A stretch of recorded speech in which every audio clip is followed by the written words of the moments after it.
ഈ കാണുന്ന പഴം സ്റ്റാർ ഫ്രൂട്ട് എന്ന പഴമാണ്. ഇത് ഇന്നാളെ ഞാനൊരു വീഡിയോ ചെയ്തതാണ്. അപ്പോൾ ആൾക്കാർ കമൻറ്റ് ചെയ്യുന്നു, പഴം കാണുന്നില്ല, ഒരു ഇല മാത്രമേ കാണുന്നുള്ളൂ എന്ന് പറഞ്ഞപ്പോൾ, തെളിച്ചല്ല എന്ന് പറഞ്ഞപ്പോൾ ഞാൻ പഴം കാണിച്ചിട്ട് ഒരു വീഡിയോ ചെയ്തതാണ്.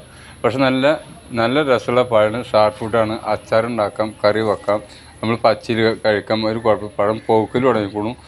ഇത് പോക്കൽ തുടങ്ങിയ പഴമാണ്. ഇപ്പോൾ പഴം പോക്കൽ തുടങ്ങിക്കോളും. അന്ന് പച്ചപ്പായിരുന്നു, ഇപ്പോൾ പഴം പോക്കൽ തുടങ്ങി. പിന്നെ ഇതിൽ കാഴ്ചയുള്ള നല്ല കാലാവസ്ഥയാണ്. കാഴ്ച നിന്ന് കണ്ട് രസിക്കാൻ പറ്റിയ നല്ലൊരു ബ്യൂട്ടിഫുൾ കാഴ്ചയാണ്. നല്ല രസമുള്ള പഴം സ്റ്റാർ ഫ്രൂട്ടാണ്. ഈ വീഡിയോ ഇഷ്ടപ്പെടുകയാണെങ്കിൽ ലൈക്ക് അടിക്കുക, ഷെയർ ചെയ്യുക, സബ്സ്ക്രൈബ് ചെയ്യുക, കമൻറ്റ് ചെയ്യുക. ഓക്കെ.